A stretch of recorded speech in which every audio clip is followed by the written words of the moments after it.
大家好，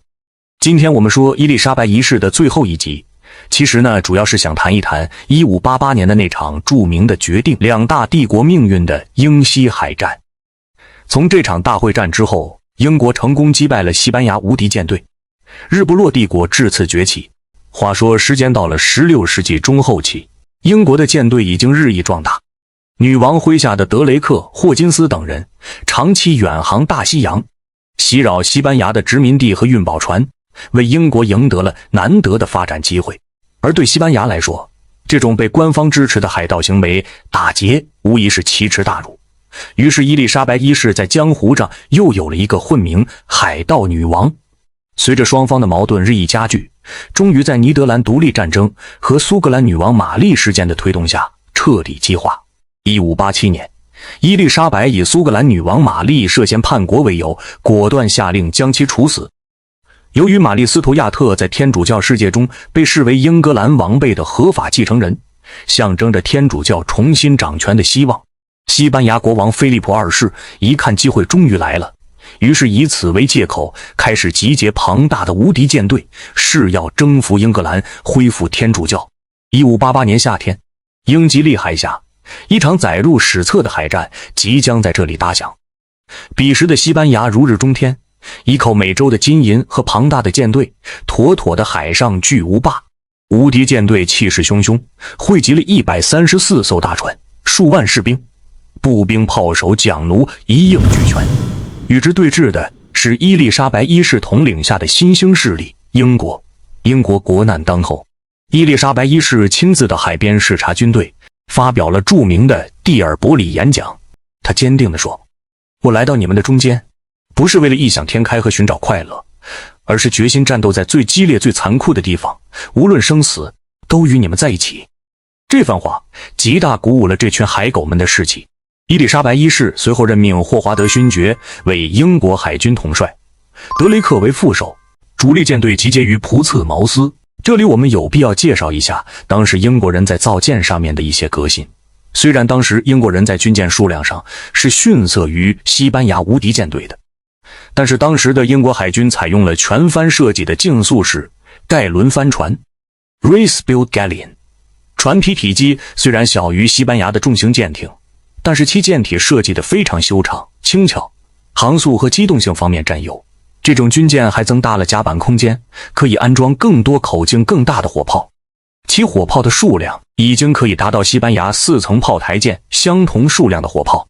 而且这种军舰快速灵活，使炮手能够从船头到船尾横扫敌舰。相反，西班牙舰艇设计上则更偏重护甲和装载大口径加农炮，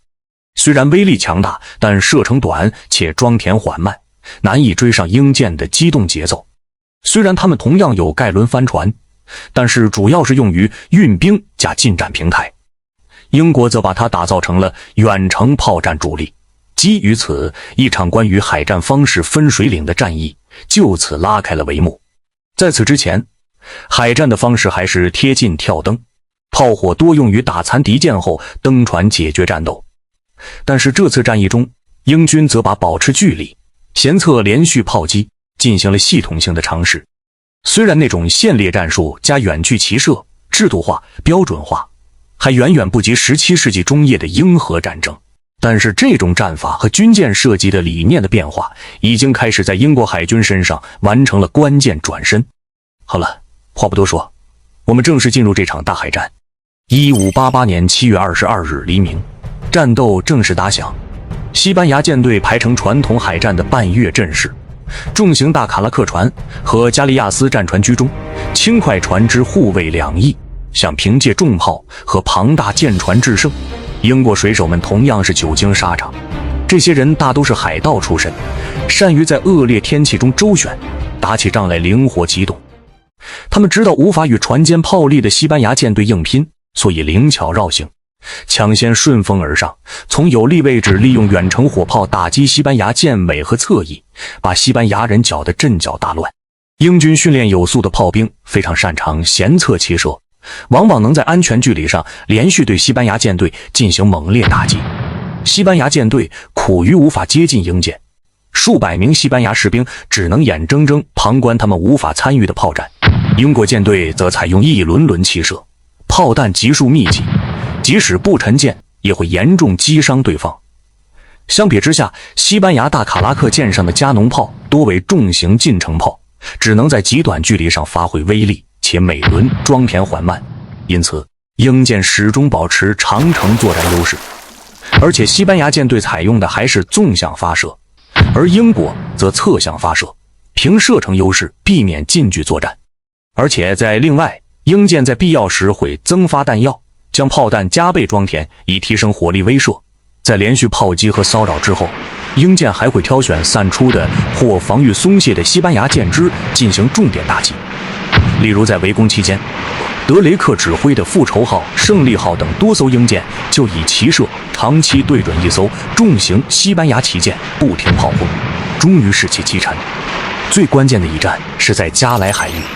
1588年8月7日深夜，英军秘密派出8艘装满烟火、油脂等易燃物的旧船作为火攻武器，借着海风推向西班牙舰群。夜色迷蒙，火光骤起，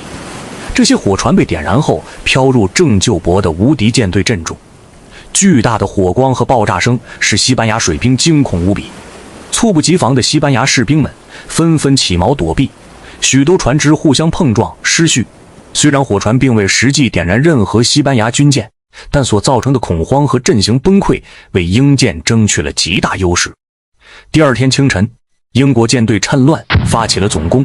一通猛烈的远程炮火把西班牙的主力舰队打得七零八落，损伤惨重。更不顺的是，西班牙人计划与驻扎在尼德兰的陆军会合，一举登陆英格兰，却因英国与荷兰的外交联盟找不到合适的港口，计划功亏一篑。眼见大势已去，西班牙舰队不得不绕道北上，试图从苏格兰、爱尔兰外海返航。谁知屋漏偏逢连夜雨，舰队又接连遭遇罕见风暴，无数船只沉没或搁浅，成千士兵葬身大海。原本威风凛凛的无敌舰队归国时只剩下40来艘残破船只，狼狈不堪。英国方面则奇迹般的几乎毫发无损。从此世界的格局改写，英国崛起为新海上霸主，他的舰队出没于各大洋，为英国夺取了广大的殖民地。在大炮的保护下，英国的经济贸易也有了惊人的飞速增长，国强民富，为未来大不列颠日不落帝国的建立奠定了坚实基础。同时，伊丽莎白一世的声望也因此达到了顶峰，被誉为英国人民的救世主。伊丽莎白一世晚年依然精神矍铄，但终归岁月不饶人，没有儿女继承王位传承，成了他心里头一直放不下的难题。他一生没立过婚姻大事，把权柄牢牢抓在手中，对谁能继位也是谨慎再三，从不松口，就是怕朝中再起风波，引出新祸。一直到人生的最后时刻，伊丽莎白才终于放下心防，点头把王位交给了苏格兰的詹姆士6世，那个曾经让他头疼，也是被他命人处决过母亲的表侄。1603年春天，这位征服无数风浪的女王安安静静地离开了世界，享年69岁。都铎王朝至此谢幕，新的斯图亚特王朝登上历史舞台。但伊丽莎白一世带给英国的变化并没有就此停步，她的坚强和智慧已经刻进了英国的骨血里。她让英格兰从一个分裂动荡的岛国变成了令欧洲列国不得不忌惮的新霸主。也许正因为如此，几百年来每逢风雨飘摇的时刻，英国人都会想起这个永不言败的女王。如果在最后加上一句总结，我想说的是，她让一个王朝安然谢幕，也为英国的黄金时代奏下了前奏。正因为她，英国才真正走向属于自己的传奇，这也正是她最大的传奇。好了，感谢您收看涅槃说史，咱们下期再见。